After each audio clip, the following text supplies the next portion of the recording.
Hello, everyone, and welcome to the Elevate Your Equity podcast, where investors with a special emphasis on couples begin, continue, and deepen their journey to financial freedom together using the powerful vehicle of real estate investing to do it. Today, it truly is an honor and a treat to have Mr. Whitney Sewell on the podcast. Whitney Sewell is a seasoned real estate investor, entrepreneur, podcast host, and philanthropist. He's the CEO and founder of LifeBridge Capital, a multifamily syndication investment firm with 850 doors and over 300 million in assets under management. Whitney was able to scale his business at a groundbreaking pace, starting from nothing in 2017 to now consistently raising over $10 million in a matter of a few hours. His daily podcast, the Real Estate Syndication Show, has featured over 1,000 experts in the field. And Whitney also recently founded his new nonprofit, the LifeBridge Foundation. His latest exciting development in his commitment to donate 50% of his profits to support orphans and their adoptive families. Whitney and his wife, Chelsea, have 3 children by adoption and love spending their free time together in the great outdoors at their home in the country. Whitney, what a bio. Really good to see you on the show. How are you today? I am excellent, Derek, Sophie. Pleasure to be here. Thank you for the opportunity. Absolutely. So Whitney, obviously you have a lot of experience under your belt. You've worked really hard at what you do, but we know that every story has its beginning. And so what I'd like to do is I'd like to kind of back up and go all the way back to when you first got your spark, your interest in real estate investing. Was it something intentional? Was it accidental? We'd like to hear a little bit more about that. Would love to share that with you. I love the focus of your show because I feel like it's not talked about often, but I do try to talk about this subject when speaking, at events or on podcasts, because I do feel it's so important to understand the home component, usually like you and I mentioned before we started recording, the better half that's so crucial that's not mentioned too often, right? They see this success often in business, but man, you don't hear about the support that they had at home. It's so important. And I love getting into that, but I'll go back a little further just so you can understand a little more about some of the things that happened as I became an entrepreneur. But I go back to March of 2001. And that was when I decided to join the military.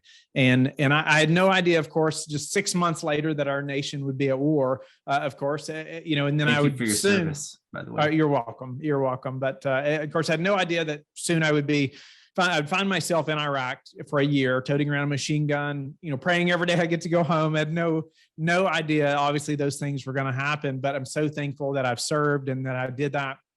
But unfortunately, not everyone in my squad made it home. And so I am very thankful, to be here, of course. But something the military taught me, I feel it started then anyway, it was to have a never give up mentality. And it's just not an option to give up when you're in combat. Other people are depending on you, right? I mean, you have to perform. It's just not an option to not get back up, when you're knocked down. And I feel like as an entrepreneur, it's very similar to that as well.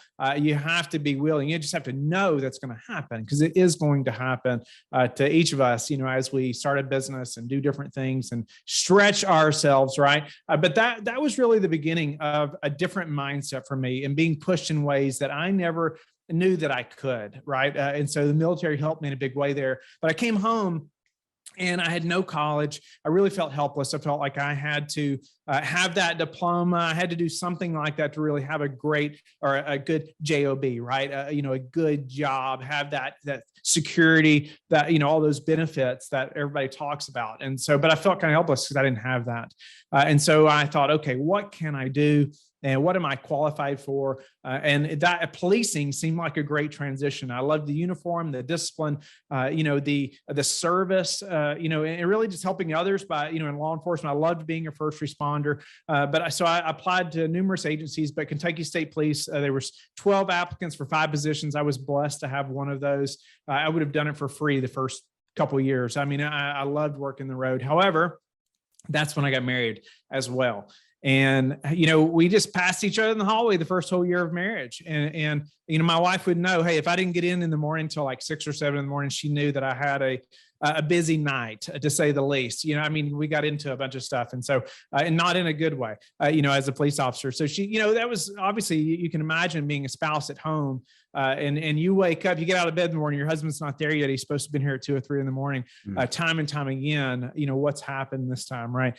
So, and I also started meeting guys and figuring out that, hey, guys are retiring with 30 years on, 25 to 30 years of service, making 40,000 at the most, 45 maybe.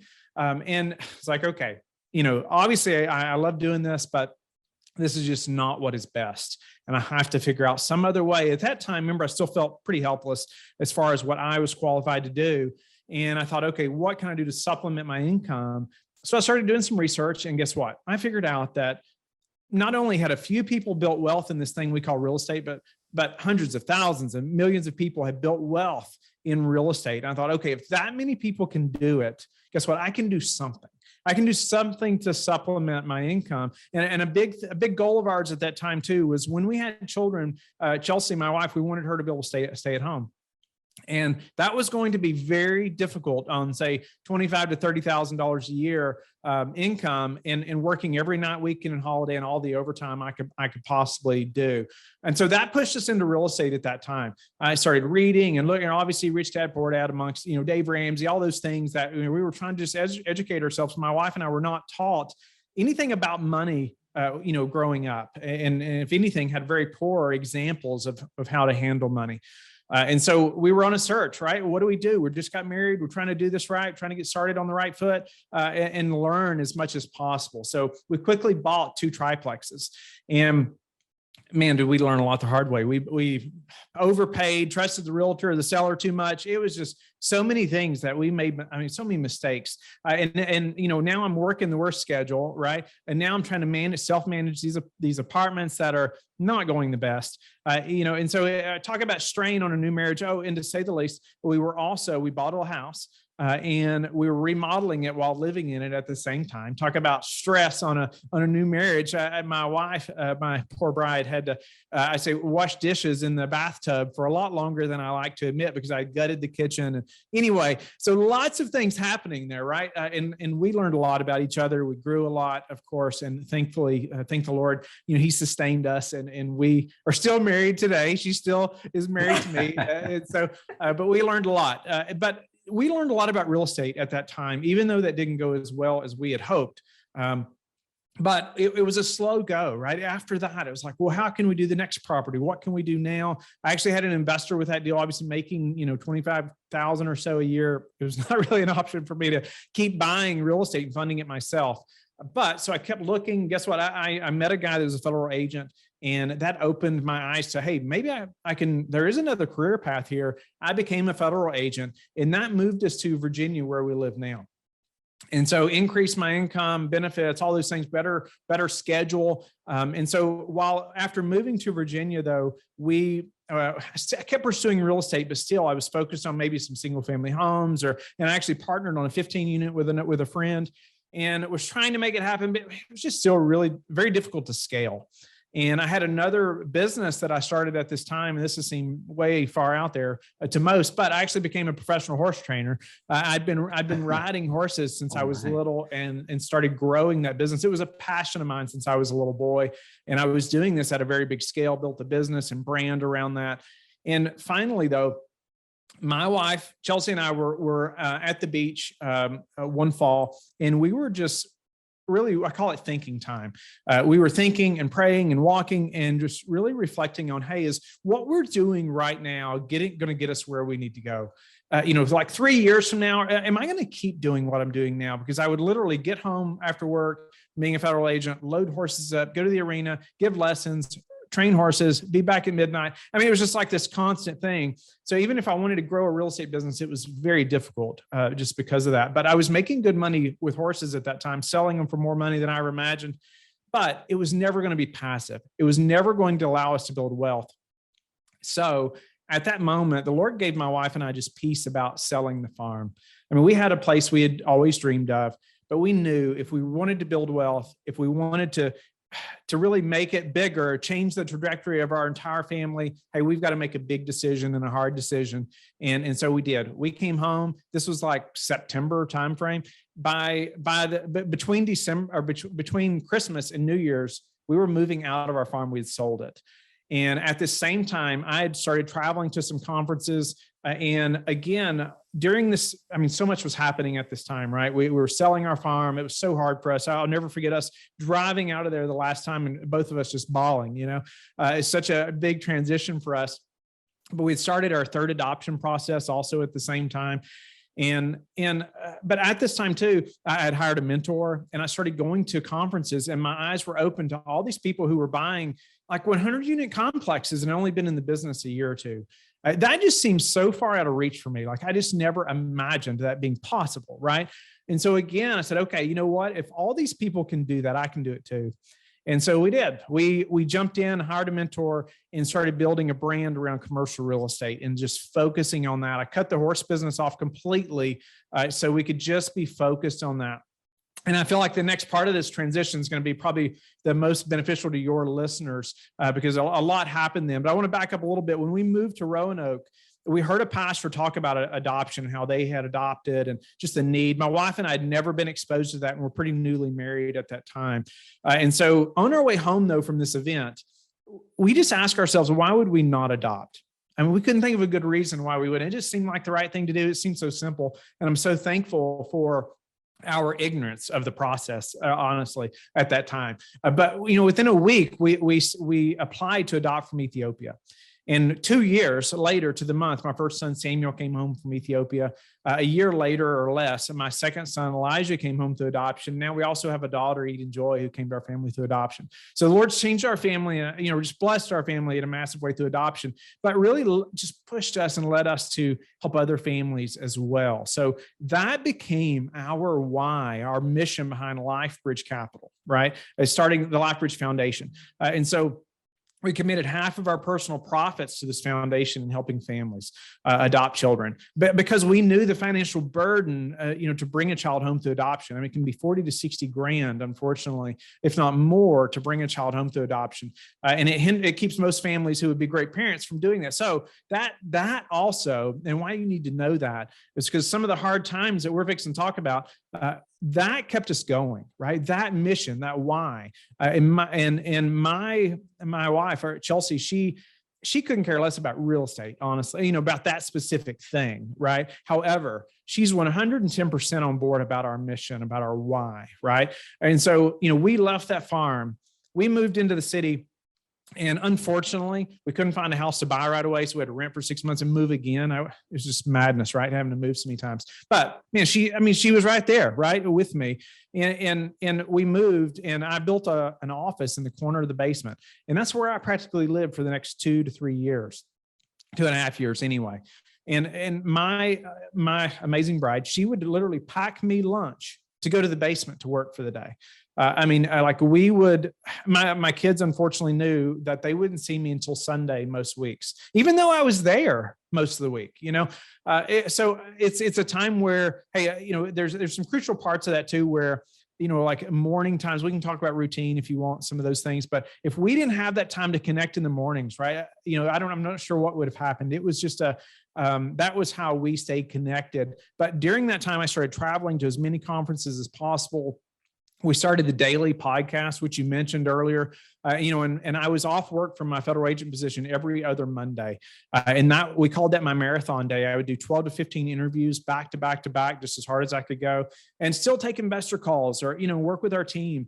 And then get off work during the week and go straight to the office for more interviews or more investor calls or, whatever. And then travel on the weekends, to other states for other conferences and whatnot. And that's pretty much the way we lived for 2 years. We just call it just madness. I mean, it was crazy, right? But I'll be quiet for a minute. I mean, the Lord just used all that though to grow us in such big ways in our business. But I want you to ask some questions. Yeah, no, absolutely. Incredible journey. And thank you for sharing all of this because it gives us an extra layer of insight when we start asking these questions about, what would be useful and relatable to the audience and also to us. Like we selfishly have our own questions too that we want to ask you. But maybe what I'll do is I'll kind of start at the beginning. I know that, right now, looking back, hindsight's 2020, it was well worth everything that you've done. What I want to talk about is when you first brought this idea home of real estate investing. You mentioned a couple of minutes ago that your wife couldn't care less about real estate investing, but yet you guys were working together because I know that you both made the sacrifices. Can you talk about that conversation where you're like, honey, I think that we need to start looking at this real estate investing thing a little bit more, and here's why. Can you talk about that piece and what happened at the kitchen table with that conversation? Yeah, that's a great question. And I would even intro that to, we bought those apartments, those triplexes, right? And that did not go as well as planned or as we had hoped, right? So there's already a bad taste in our mouth, especially hers, around just real estate and trying to get into apartments or rentals, right? And so, so coming back into that, it was like, oh, are we really going to try this again, right? At first.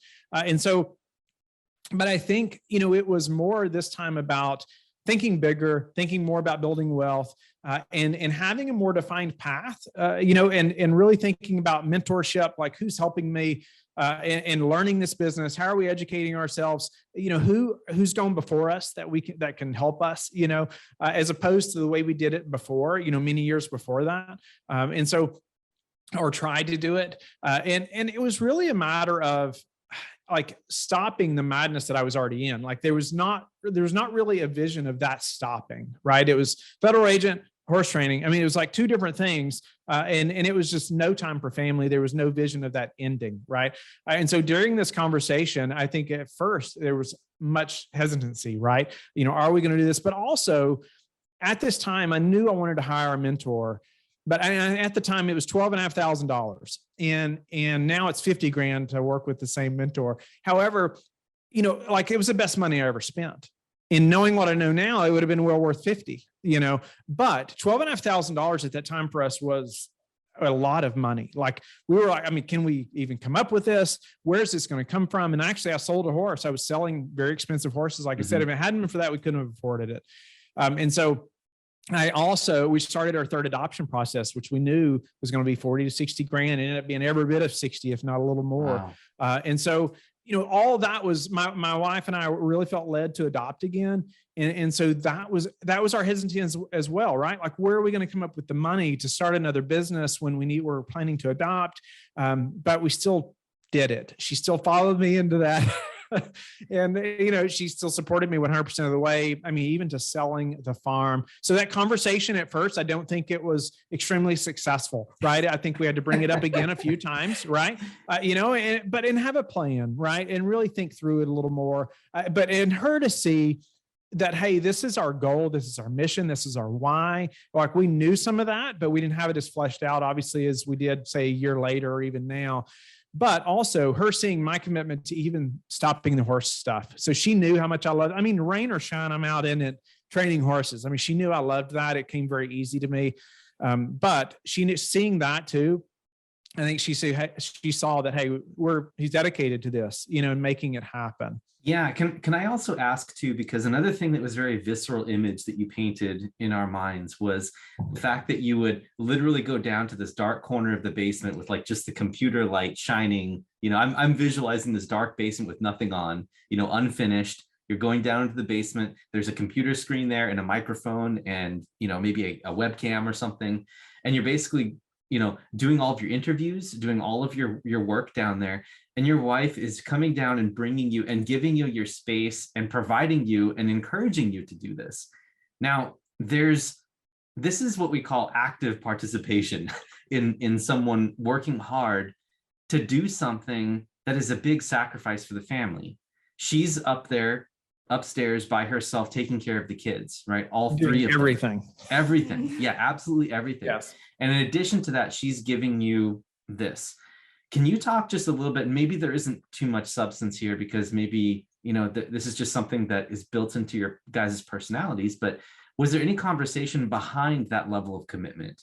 Was there, or did it just happen? Did your wife just intuitively understand this is something that you needed and then was strong-willed and faithful enough in you to just do it? Or can you give us a little bit of context there? Yeah, no, I think that's a good question because it is, I think we could not have anticipated the level of commitment it was going to take to do a daily podcast, for one, while still working full time, while starting to do deals, while starting, working with investors, traveling like I was at that time. I don't think we could have anticipated the level of commitment it was going to take. So I think early on, it's hard to even know, right? Even the conversation to have, just, you think you're both going to be committed. You hope you are, right? You're going to talk about it, but you really don't know the level it's going to take. And at this point, literally, like I said, she would fix me lunch to take with me for the day to spend in the office. And so, but, I would be in that basement. It was some of the hardest times for me personally as well, getting the business started, because there was a little window that, the old houses, the old basements, this little window at the top. I would literally look out that window while I'm doing interviews and see my boys playing in the backyard. And I hated that. Right. So anyway, I hate even talking about it, but I got past that. Right. So that was hard because I missed all that time with them. Right. And even looking back at photos, I'm like, I don't even remember, but my wife supported me 110%. And so, and we could not have done that without her level of commitment as well. And so, yes, there's times where we were like, can we keep this going? There were times where, in the mornings, often when we would have that time to connect, we were early risers. I had to be up at least 5 every morning. And there were times I would take investor calls from 5 to 7 a.m. before I would start my federal agent position. Believe it or not, some people will schedule calls during that time.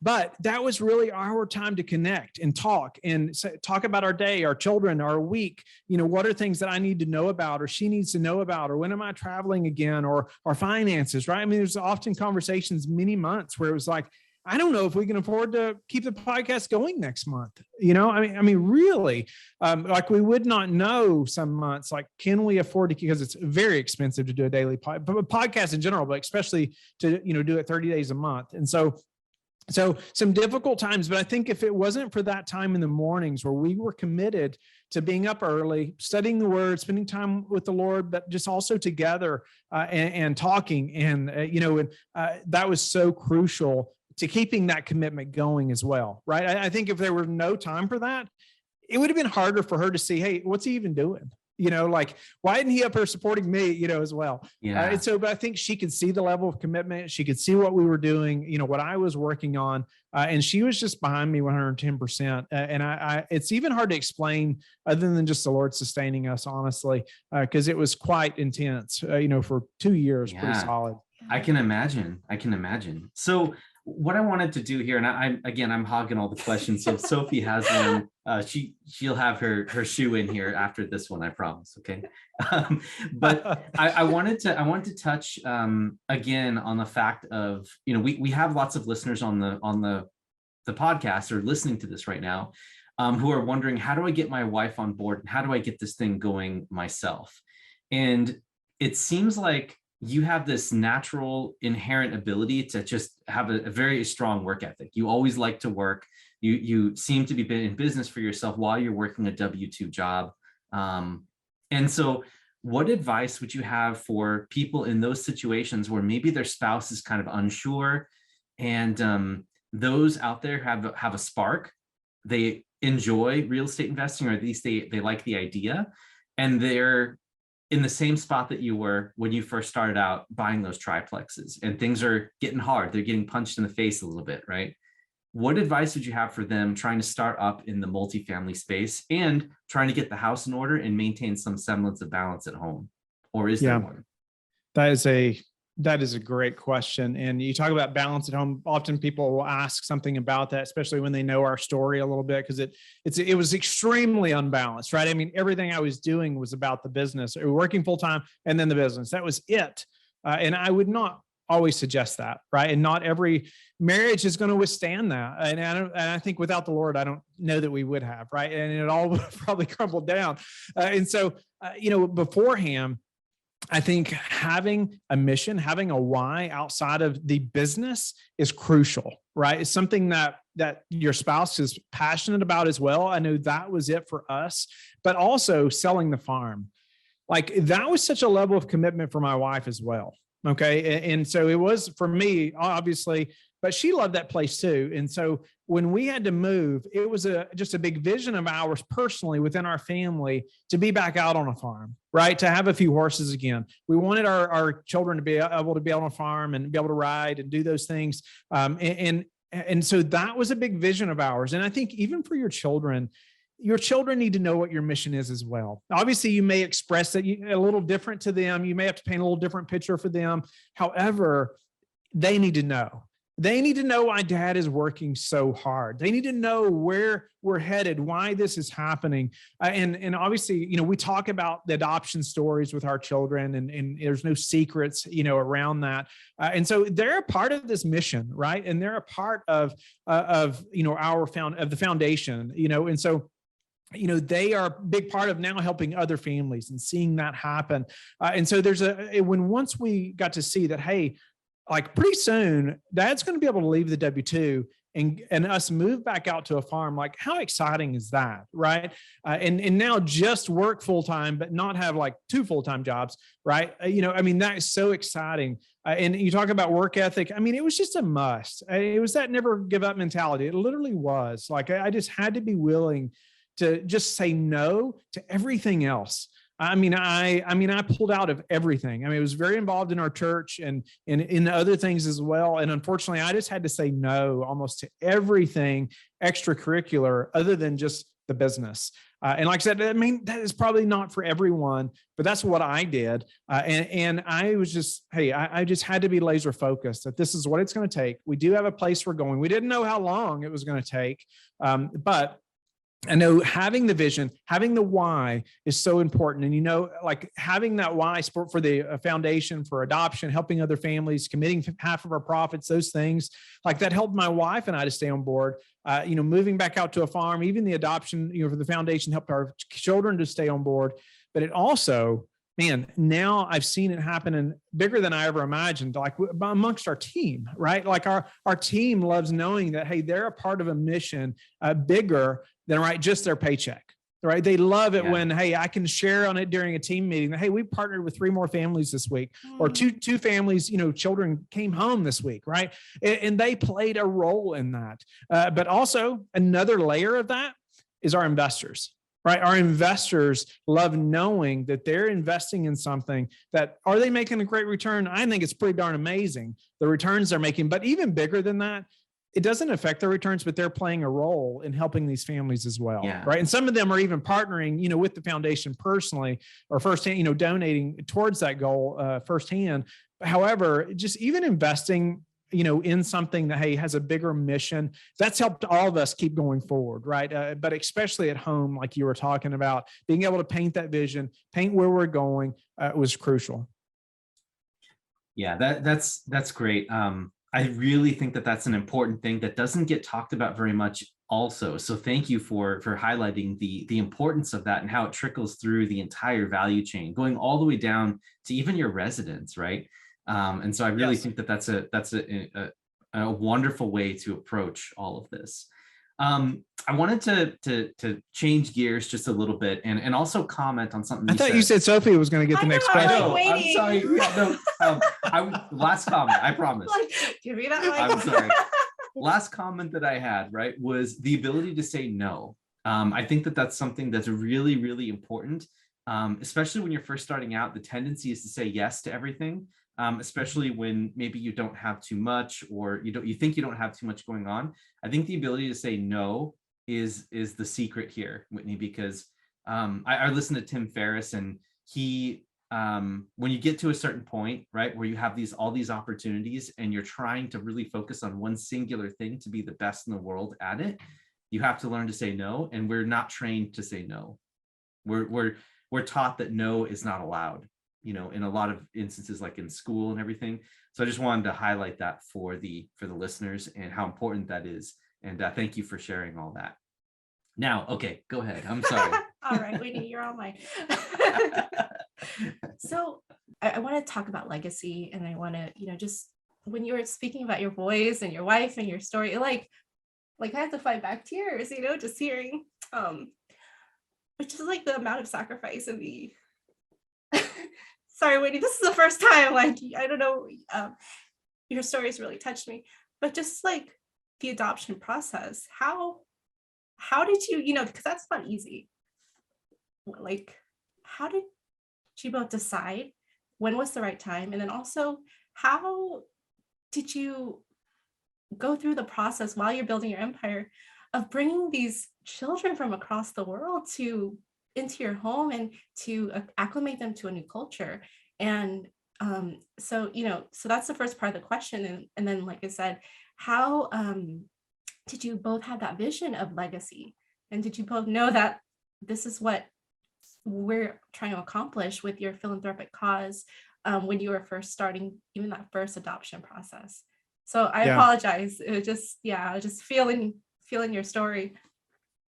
Yeah, no, great question. And,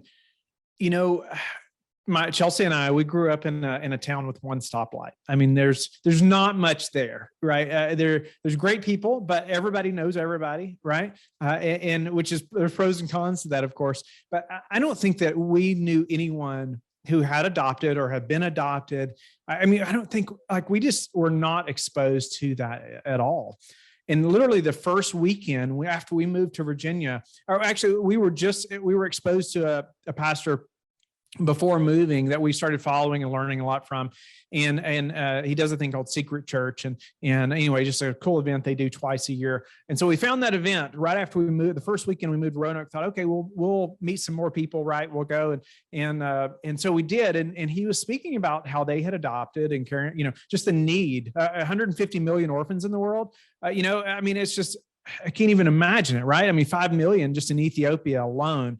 And so after that, though, literally, I mean, we were on our way home and we were like, why would we not adopt? Like, it just seems like the right thing to do. Like, and it was just really that simple. It seemed that simple, right? At the time, to us, we're like, it just seems like the right thing to do. We were both very on board about it. That, hey, we should do this, and so we did. We applied, and that process was, it is a roller coaster. I mean, it to say the least. We talk with families, I mean, couples, I mean, often now, many people reach out now just to ask about our process, how we did it and how we can help.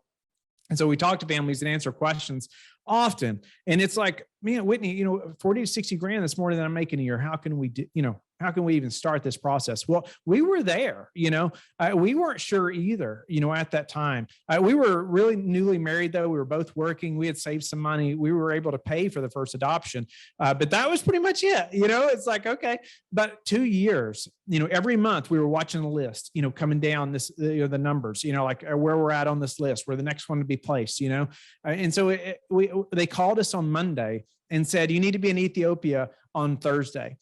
Last minute flights, 10 grand and just flights alone. And so, but you've been waiting for, over a year and a half at that point, so 20 months probably at that point. Are you going to say no? Well, of course not. You're going to do everything you can, to get there. But as far as us being unified in that, I mean, we just were, and I can't explain that other than just the Lord, unifying us and wanting to adopt and giving us the drive for that. It was very difficult. I mean, just the paperwork process alone, people coming into your home, they're telling you got to keep the temperature at a certain place. They're telling you you need an evacuation plan for your infant that wouldn't speak English, even if they could speak, right? I mean, it's just like all kinds of stuff. But hey, you got to check the boxes to get your child home. Our third process, though, started when we were starting the commercial real estate company, our LifeBridge Capital. And that was our most stretching experience as far as adoption. It was quite the roller coaster, much worse, lost, about $30,000. And the Lord provided it back in a massive way. A great friend in this industry did a big fundraiser, and raised a ton of money.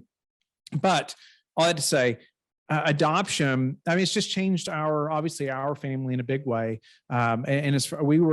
We've just been very on board about it. We see the need, and at that moment, you had to be married for a certain amount of time and certain things to adopt from certain countries. And Ethiopia was one of the only ones we qualified for at the time. And so in the 5 million orphans there, we thought, okay, why not? It seemed it was just the need there as well. And thankfully that worked out. And we adopted again quickly, thinking it would take a long time. It happened fast. But all that to say, it just changed everything for us. And now it's changing everything for many other families as well.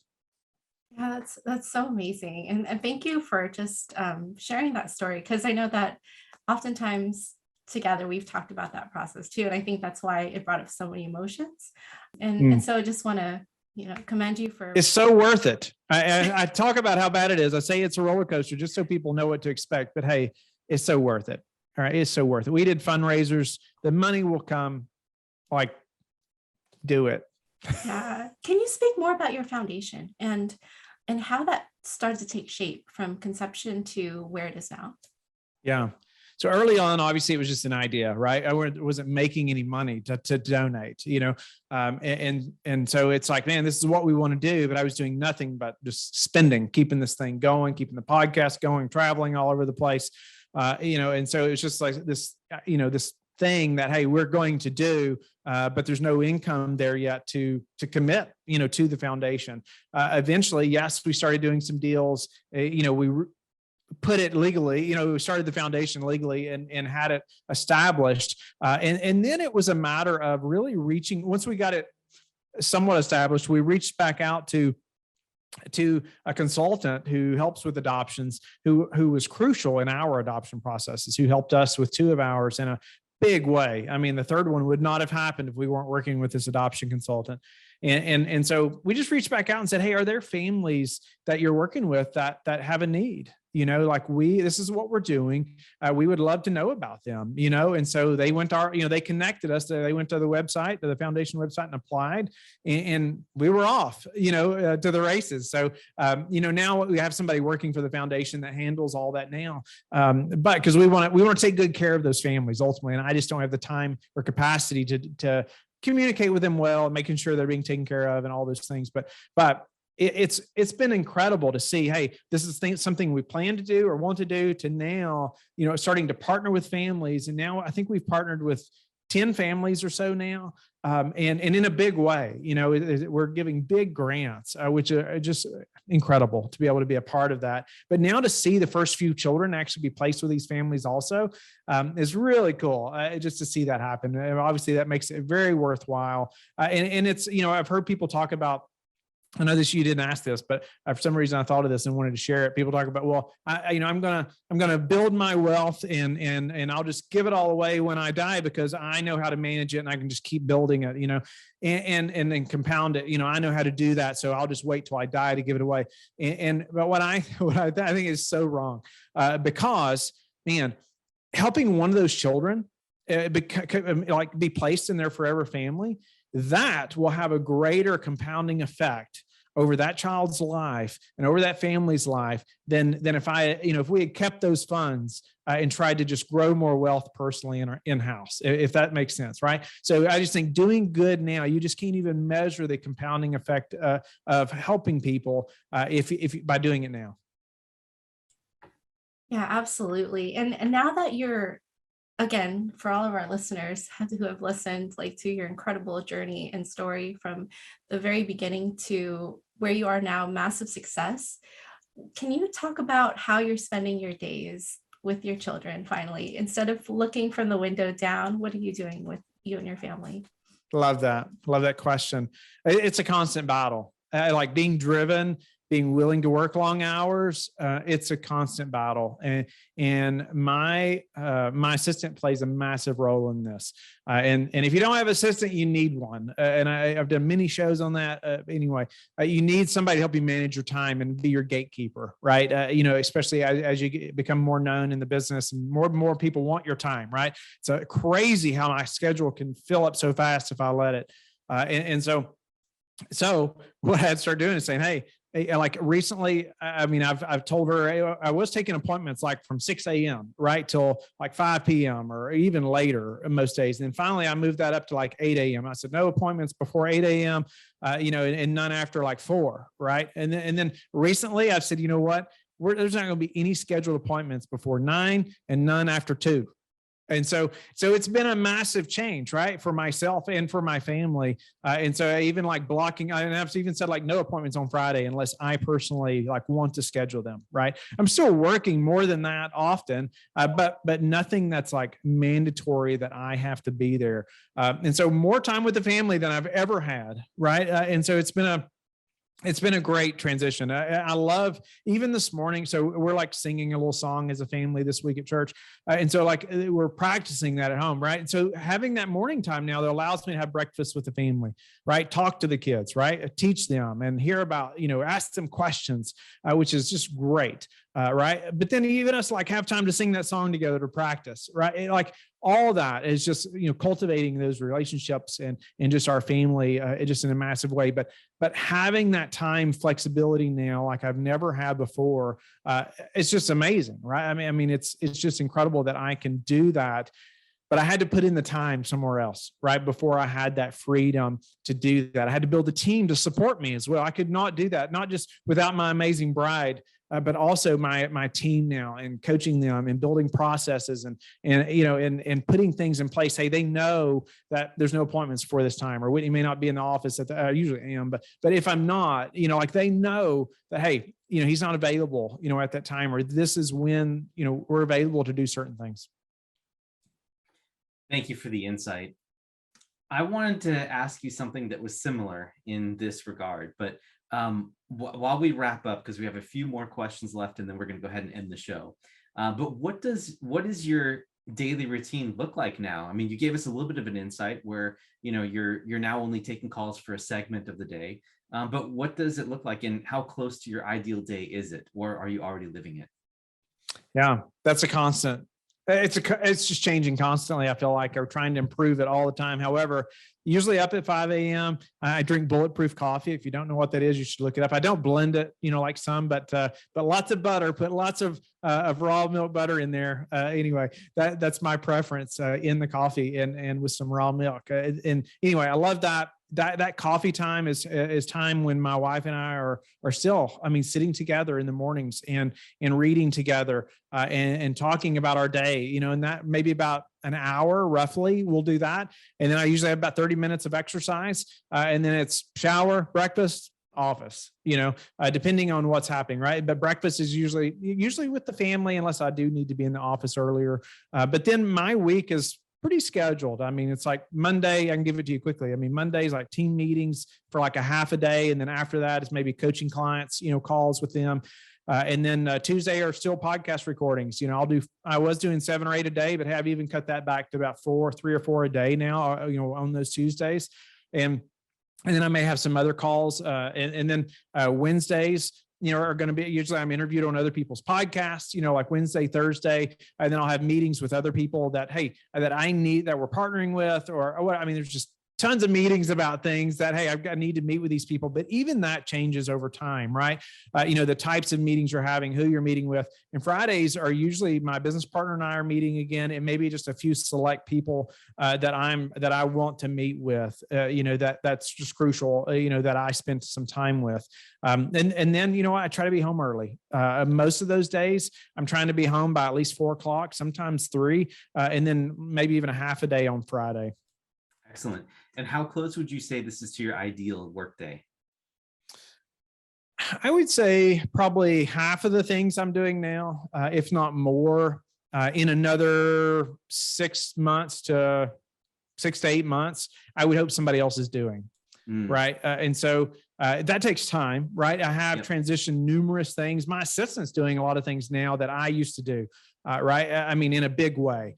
Even email, I could do a whole numerous shows probably just on managing email and how we do that now. But because it just takes too much of my life. Right. Email. Right. And so we have processes around that now, and she helps me with that. But as far as my ideal week, it's going to be changed a much, me pulling out of the business more, me not working in it as much, me working on it, where everybody hears that. Right. But truly, we are building the team so we can do that. Excellent.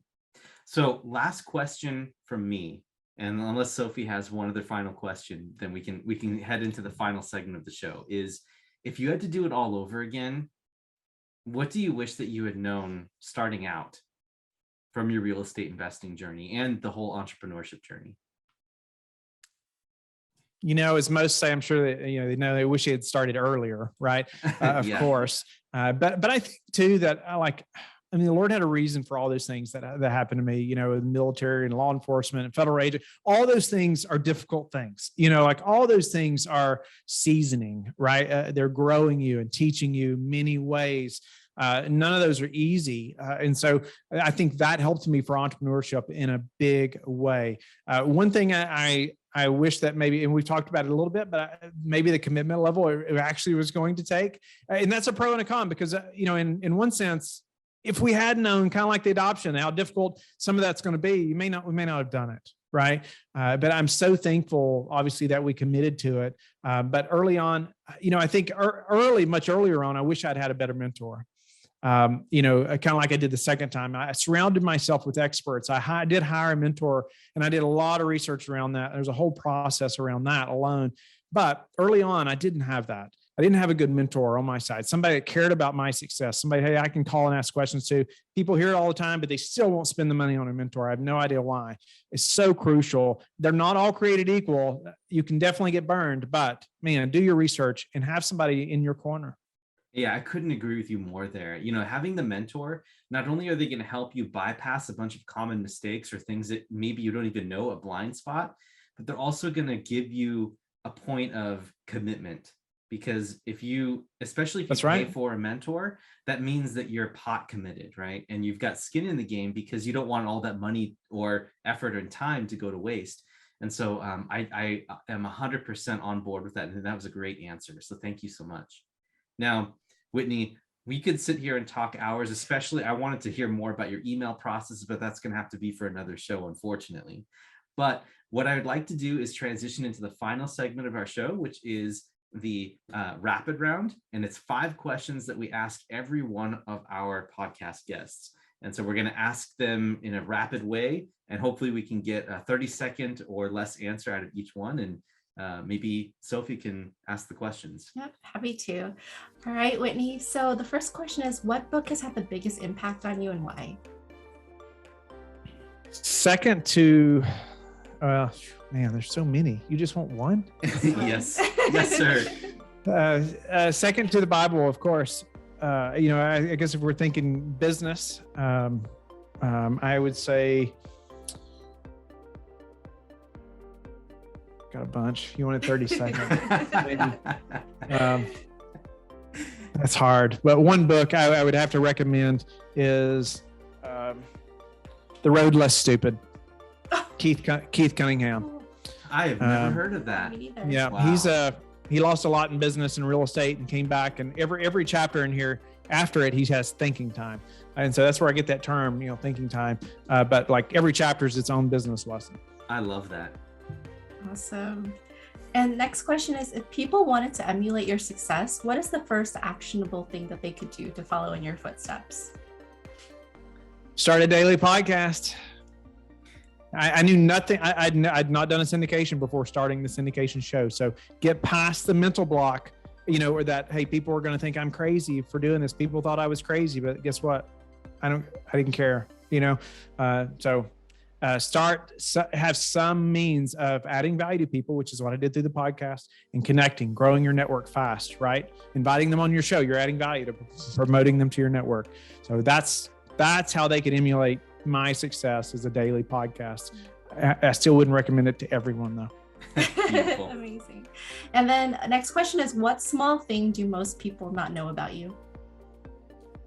Small thing that people do not know about me. I guess I probably already shared it, but the horse riding, most people in our business have no idea about. That's pretty unique. That's pretty cool. I would literally ask them to lay down. Some horses, I teach them to do tricks. And so with nothing on them, called it Liberty. They have no halter, nothing on. They can bow, they can sit up like a dog, and ask them to lay down on their side with nothing on them. And I'll stand on top of them, and I can crack whips in both hands while standing on top of them and them laying down. Or stand up in the saddle and crack whips in both hands. And so most people have no idea, but yeah, it was like it seems like a totally another life now, but anyway. Yeah, that's like a horse whisperer Yeah. kind of thing. Next question. Do you have videos of you doing this? Yes.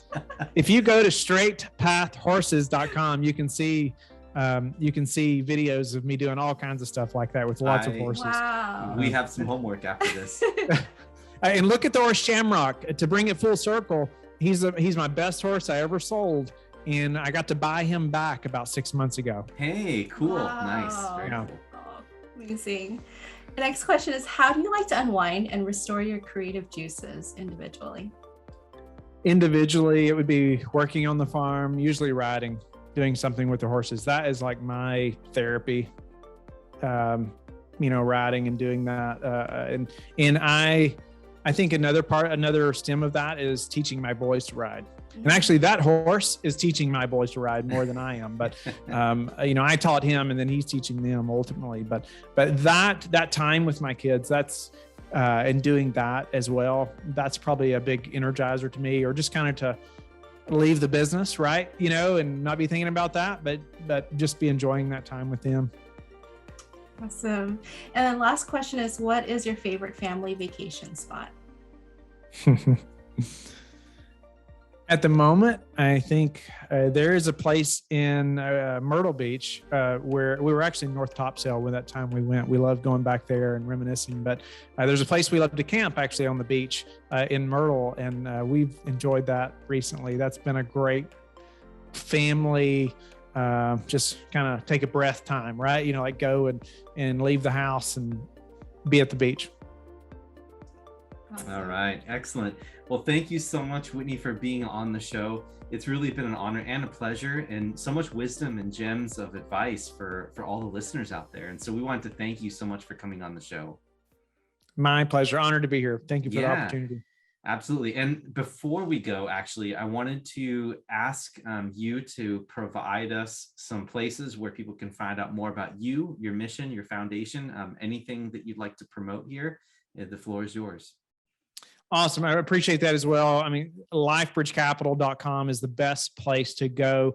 You're welcome to email me personally, Whitney@lifebridgecapital.com. Yes, my assistant will see it first, and she'll determine whether I need to see it or not.